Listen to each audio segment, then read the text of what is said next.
एक कबाड़ी वाला होता है जिसका उम्र होता है महज 19 साल। उसके घर की स्थिति बहुत खराब होती थी, माली स्थिति बहुत खराब होती। खाने-पीने के लिए उसके घर में एकदम समझो लोग तरस जाते थे। जैसे-तैसे लोग व्यवस्था करते थे, एक टाइम का खाने की व्यवस्था करते, किसी तरह खाते-पीते थे।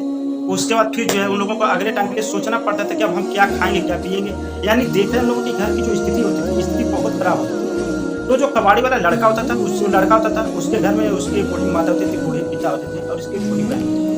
वो चाहता था कि अगर मैं नहीं पढ़ पाया तो मेरी बहन पढ़ लिख करके जो है किसी अच्छी मुकाम पर पहुँचे। जी, उसकी बहन का उम्र होता है 13 साल और उस समय उसकी बहन जो है हाई स्कूल में पढ़ाई करती है। वो कबाड़ी वाला अक्सर अपनी बहन को हिम्मत देता था कि ऐसे बहन तू टेंशन मत ले, तेरा भाई ज़िंदा है, जब तक तेरा भाई ज़िंदा है तुझे जो घबराने की ज़रूरत नहीं है, तू जो भी पढ़ाई करेगी मैं तेरा पढ़ाई खर्चा उठाने के लिए तैयार हूँ, बशर्ते तू पढ़ाई पे फोकस कर।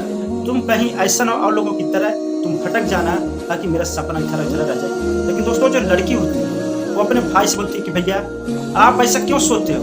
मैं आपको भरोसा दिलाती हूँ, मैं आपको उम्मीद दिलाती हूँ कि मैं आपके सपनों पे 100% मैं आपके सपनों को साकार करूँगा और आपके भरोसे पे 100% मैं खरा उतरूँगी। दोस्तों हाई स्कूल पास कर देती है, उसका जो इंटर पास करती है, धीरे-धीरे वक़्त गुज़र जाता है, वो बीएससी कर लेती है।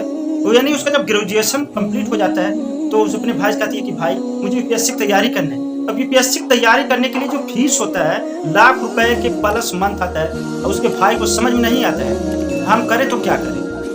और रही बात, वो अपनी बहन के सपनों को भी पूरा करना चाहता था कि मेरी बहन पढ़ लिख करके किसी अच्छे मुकाम पर पहुंचे, क्योंकि वो जो भिखारी होता है दोस्तों, वो अपनी बहन को सपना जो है सजा करके दे देता है कि बहन तुझे बनना है, घर की गरीबी को मिटाना है, ये जो कलंक लगा हुआ है गरीबी का, इसको दूर करना है, बस ये तेरे भरोसे है। बस तू सपनों को जो है पूरा करना, तुम मेहनत करो, जो भी खर्चा लगे तेरा भाई जब तक जिंदा है तेरे सपनों को पूरा करेगा, तेरा खर्चा उठाएगा। उसकी बहन कहती है भाई इतना पैसा लगेगा, तुम कहाँ से लाओगे? मैं नहीं पढ़ूँगा, छोड़ो जाने दो। मैं भी कहीं कोई जॉब कर लेती हूँ प्राइवेट, ताकि मैं भी कुछ पैसा लाऊँगा, तो हम भी मिल-जुल करके जो है घर में कुछ हाथ काम बटाएँगे, घर का कुछ काम जब आगे बढ़ेगा, आपके सर का कुछ बोझ हल्का हो जाएगा। उसका भाई कहता है कि नहीं बहन, हमने कसम खाया तुझे पढ़ना तो पढ़ना है। वो भिखारी कहता है। उसकी बहन लाख विनती करती है नहीं भाई रहने दो, लेकिन वो दोस्तों भिखारी नहीं मानता है। अब जब 2 दिन रहता है लास्ट यूपीएससी के एडमिशन के लिए, सिर्फ 2-3 सीट खाली रहता है, और भिखारी परेशान हो जाता है। अब इसको कुछ समझ में नहीं आता है कि हम करें तो क्या करें? इसका दिमाग काम करना बंद कर देता है, कुछ भी इसको सोचता नहीं है। और उसके माइंड में एक आइडिया आता है, वो जाता है एक प्राइवेट हॉस्पिटल में, वो डॉक्टर से कहता है डॉक्टर मुझे एक किडनी अपना जो है सेल करना है, बेचना, आप कितना पैसा दोगे? ये बात सुनकर के वहाँ का डॉक्टर हैरान हो जाता है, अचंभित में पड़ जाता है। डॉक्टर कहता है ये लीगल है, ये जो गैर कानूनी अपराध है, ऐसे नहीं हो सकता है। वो कहता है नहीं डॉक्टर, अगर ये चीज नहीं हुआ तो मेरा परिवार बर्बाद हो जाएगा, तबाह हो जाएगा, प्लीज मैं हाथ जोड़ता हूं, इसको पूरा करो। तो डॉक्टर उसकी बात जानता है, कहता है बताओ तुम क्यों किडनी अपना सेल कर रहे हो? वो डॉक्टर को पूरी बात बताता है, तो डॉक्टर भिखारी से कहता है कि तुमको अपना किडनी सेल करने की जरूरत नहीं है, तुम्हारी बहन का जो भी पढ़ाई खर्चा आएगा हम तुम्हारी बहन को पढ़ा लिखा करके उसके सपनों को साकार करेंगे। और अगर तुम्हें कबाड़ बेचने की जरूरत नहीं, मेरे यहाँ सिक्योरिटी गार्ड की जो है नौकरी खाली, तुम ही लग जाओ, तुमको महीना का हम 15,000 रुपए सैलरी देंगे, खाना-पीना देंगे। ये बात सुनकर के भिखारी बहुत खुश हो जाता है और उसकी बहन को डॉक्टर जाता है एडमिशन करवा देता है।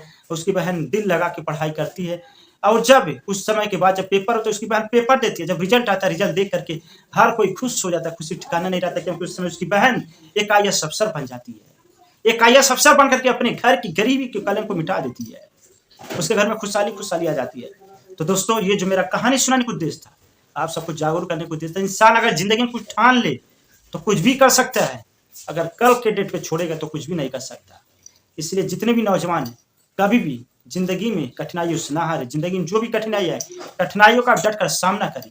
अगर आप सामना करते हैं, यकीन मानो आपकी ज़िंदगी में खुशहालियाँ आएगी। मैं हूँ आपका दोस्त जुबैर अहमद, आप देख रहे हैं स्टोरी बाय जुबैर।